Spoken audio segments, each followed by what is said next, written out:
強くてたくましい女性キャラが多く登場する僕のヒーローアカデミア。ヒロアカのヒロインといえば誰を思い浮かべますか？かっちゃん。というわけで今回は武闘派無重力系ヒロインうららかお茶子について解説していこうと思います。この動画ではヒロアカ最新話までのネタバレが含まれるので、概要欄のジャンププラスアプリで読んでからこの動画を見てね。それでは行ってみよう。本名うららかお茶子、ヒーロー名ウラビティ、12月27日生まれの B 型で出身地は三重県です。お茶子ってちょくちょく名古屋弁というか三河弁が出るよね。堀越先生の出身地が愛知県ということでヒロアカでは名古屋弁が頻繁に登場するのですが、お茶子は特に名古屋弁をよく話すキャラクターで、特にツッコミの時は名古屋弁になる傾向があります。うららかお茶子ってすごいネーミングセンスだよね。堀越先生曰く、うららかお茶子という名前を思いついた時、自分は天才だと思うほどお茶子の名前を気に入っており、ヒーロー名のウラビティという名前の中にもうららかお茶子の名前が含まれているという、かなり思い入れのある名前のようです。お茶子はどんな性格なの？裏表がなく朗らかで誰からも好かれる性格をしているお茶子ですが、裏表がない性格というのは一歩間違えばガサツとも言えてしまうもので、お茶子のプライベートはキラキラ女子とは程遠くワイルドな私生活を過ごしています。花の女子高生なのに。コミックス限定の書き下ろしイラストでお茶子の一人暮らしの様子が明かされているのですが、食費を節約するために食わない、電気代を節約するためにエアコンをつけないといった全て気合で乗り越えるタイプのど根性女子です。いろんな意味でいい奥さんになりそうだね。料理の腕前は皆無と言っても差し支えなく、お花見の食事係を任された時は塩むすびのみという江戸時代のような食事を提供したことで爆豪にドン引きされたこともあります。確実にかっちゃんの方が女子力高いよね。実はお茶子がこのような性格になったのは理由があるのを知っていますか？お茶子が明るい性格になった理由があるの？もともとヒロアカのヒロインはマウントレディの予定だったのですが、巨大化の個性を持った女子高生ヒロインという設定を突き詰めて考えていったところ、苦悩ばかりが目立ってきて暗いキャラになってしまったため、底抜けに明るく朗らかな性格の貧乏系女子うららかお茶子が誕生したという裏話がコミックスで明かされました。マウントレディがヒロインのヒロアカも見てみたかったな。お茶子はどんな個性を持っているの？お茶子の個性はゼログラビティです。触った対象を無重力にできる個性ってことだよね。指先の肉球で触れた対象を無重力にするゼログラビティは救助活動やヴィラン確保に非常に有効な個性になっており、瓦礫を無重力にして災害救助したり、飛行手段のないヴィランに対しては一度触れるだけで無力化できる攻守ともに強力な個性です。無重力にできる重さに上限はあるものの3トンまでは無重力にすることが可能で、巨大な瓦礫を無重力にして高速で打ち出したり、インド象くらいまでなら触れるだけで宇宙に追放することも可能です。もしヴィランがこの個性を持っていたら相当凶悪な個性になりそうだね。実際に戸賀卑弥呼が戦闘でゼログラビティの個性を使った時は複数の人間を空から落下させるという凶悪な使い方をしており、ふわふわした可愛らしいイメージとは違い、殺傷能力に関してはトップクラスの個性ですね。触られた瞬間ゲームオーバーって信楽の崩壊に近い凶悪さだよ。強力な個性であるゼログラビティですが、指先で直接触れる必要があるため、この個性を生かすために格闘スキルを磨く必要があると思ったお茶子は、武闘派ヒーローガンヘッドの事務所に職場体験に行き、ガンヘッドマーシャルアーツを習得。うららかさが消滅するほど武道の達人のようなオーラをまとうようになりました。ふわふわ系美少女のお茶子がバリバリのストロングスタイルっていうギャップがいいね。実はガンヘッドがお茶子を受け入れたのは理由があります。格闘ゲームの空中コンボに憧れたガンヘッドがお茶子の個性なら空中コンボを実現できるのではないかと思い、職場体験を受け入れたというエピソードがあります。ギャグ漫画のスピンオフだから本編では明かされてない裏話だけど、確かにお茶子なら空中コンボを決めれそうだよね。お茶子は誰と仲がいいのかな？お茶子といえば親友のつゆちゃん、気になる異性のデク、恋のライバル初音メイの3人は外せないでしょう。お茶子とつゆちゃんっていつも一緒にいるよね。インターン先の琉球事務所でもバディを組んでヒーロー活動をする2人の相性は抜群で、つゆちゃんとの連携技メテオファフロツキーズでヴィランを殲滅したり、ゼログラビティで無重力化した後につゆちゃんの下で投げ飛ばし疑似的に飛行したりするなど、個性同士の相性も非常に良く、公私ともにベストパートナーなのは間違いありません。実家が貧乏なお茶子と兄弟が多くて家の手伝いをよくしていたつゆちゃん、育った環境も似ているよね。デクとお茶子はどんな関係なの？この2人の関係は友達以上恋人未満です。めちゃくちゃ甘酸っぱい関係じゃないか。入学試験の時からお互いに好印象を持っている2人ですが、もともといじめられている時につけられたあだ名デクという呼び名を頑張れって感じで好きだとお茶子に言ってもらえたことで、遠慮しがちで控えめだったデクは自信を取り戻すきっかけになりました。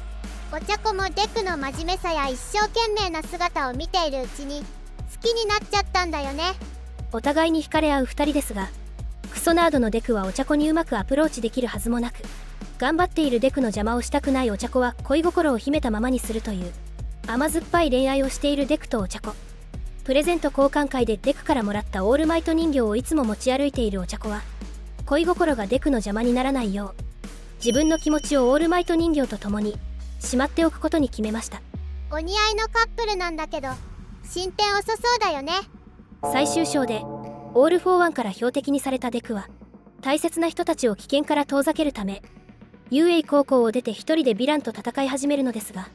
なんとかデクを連れ戻したいと考えていたお茶子は A 組生徒たちの先頭に立ち、エンデバーを騙して UA 高校に呼び出し、デクの居場所を無理やり聞き出すという破天荒な作戦を実行します。ナンバーワンヒーローをはめる作戦を思いついたのが轟くんとかかっちゃんじゃなくてお茶子っていうところがなんか性格出てるよね。その後デクを説得し、なんとか UA 高校に戻らせることに成功しますが、避難民からの反発に遭いパニックが起きようとした時、お茶子がメガホンを持って立ち上がり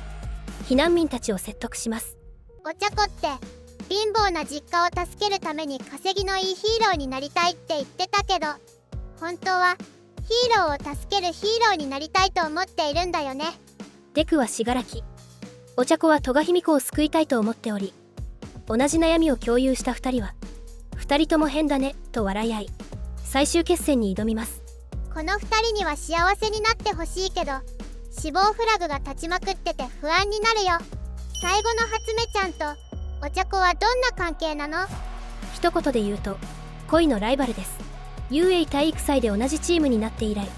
何かと接点のあるデクと初芽なのですが、2人ともヒーローオタクで話が合うらしく、2人で盛り上がる姿を見てお茶子は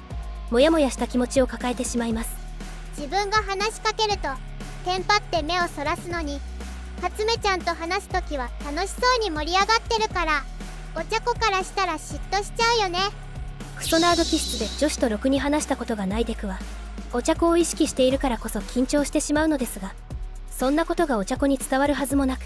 デクに異性としての興味がない初芽はデクの体中をベタベタ触りまくり、挙句の果てにはラッキースケベを連発してくるという展開に、さすがのお茶子も愚痴をこぼしてしまいます。お茶子と初芽ちゃんって結局最終決戦直前でも和解しなかったね。恋愛に興味がない初芽にとってはお茶子やデクなど眼中にもないのですが、結局お茶子と初芽はまともな会話をすることもなく最終決戦に突入してしまいました。お互いに裏表のない性格だからきっかけさえあれば親友になれそうな2人なんだけどね。お茶子に影響を与えた人物といえば戸賀卑弥呼も外せないでしょう。戸賀卑弥呼ってヴィラン連合の幹部だよね。戸賀卑弥呼とお茶子の因縁は林間合宿襲撃事件の時から始まりました。肝試しをしている途中、突如襲撃してきた戸賀卑弥呼でしたが、同年代のお茶子のことを気に入った戸賀卑弥呼は一方的に友達宣言し、それ以降お茶子に執着するようになります。推しが強い系女子戸賀卑弥呼。当初はヴィランとヒーローという関係でしたが、お互いにデクが好きという共通点もあり、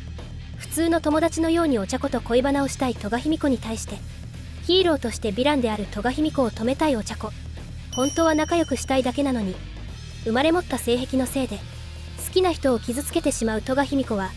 お茶子に助けを求めていましたが、お茶子に拒絶されたことでさらに悪に染まっていきます。ダビや信楽と村はヴィランになってしまった原因があるから、まだ改心できる可能性もあるけど、戸賀卑弥呼に関しては生まれ持った性癖だからどうすることもできないよね。戸賀卑弥呼の助けを求めるような悲しい顔がお茶子の心にも引っかかっており、それ以来モヤモヤした気持ちを抱えたままのお茶子は最終決戦で再び戸賀卑弥呼と衝突することになります。最終決戦でお茶子は何をしているの？ヴィランたちを分断し、日本各地で局地戦を繰り広げるヒーローたち。お茶子はつゆちゃんやギャングオルカと共に奥戸島にてヴィラン連合で一番行動が読めず危険な戸賀卑弥呼を相手に激戦を繰り広げています。戸賀卑弥呼って乱戦状態になると変身されてパニックになるし、意表をついた不意打ち攻撃が得意だからかなり危険な相手だよね。戸賀卑弥呼の不意打ちはミスディレクションを利用した攻撃だと見抜いたお茶子は感知系ヒーローと共に戸賀卑弥呼を追い詰めていきますが、極限状態の戸賀卑弥呼は戦いの中で無計画で欲望のままに動いていた女子高生ヴィランから戦術的思考を持ったヴィランに成長していきました。トゥワイスを殺されたことによるヒーローや社会への敵意と、もしかしたら助けてくれるかもしれないと思ったお茶子から拒絶された青年が戸賀卑弥呼を真のヴィランへと成長させてしまったんだね。切り札として取っておいたトゥワイスの血を飲んだ瞬間、奇跡的なタイミングで黒霧のワープゲートが開き、各地で戦うヒーローたちのもとに無限増殖したトゥワイスが送り込まれます。これって群訝山荘だけじゃなくて全部の戦場にトゥワイスが大量発生してる感じだよね。地獄の戦場で必死に戦っていた小森キノコも絶望して立ち尽くす地獄の光景に突如お茶子が乱入。まだあなたと恋バナをしていないと戸賀卑弥呼に問いかけ、最終決戦はさらに混沌を極めていきます。ということで今回はうららかお茶子について解説してきましたが、いかがでしたでしょうか。最後のコマにアメリカのお天気お姉さんのメリルが意味深に映っていたのはどういう意味だったのかな。このシーンはバタフライエフェクトについて言及していたシーンですね。バタフライエフェクトって何？バタフライエフェクトとは非常に小さな出来事が最終的に予想もしていなかったような大きな出来事につながるという意味を表した言葉です。メリルは世界は一人の力で変えられると国民に問いかけており、もしかしたらこの絶望的な状況を覆す小さな存在のことを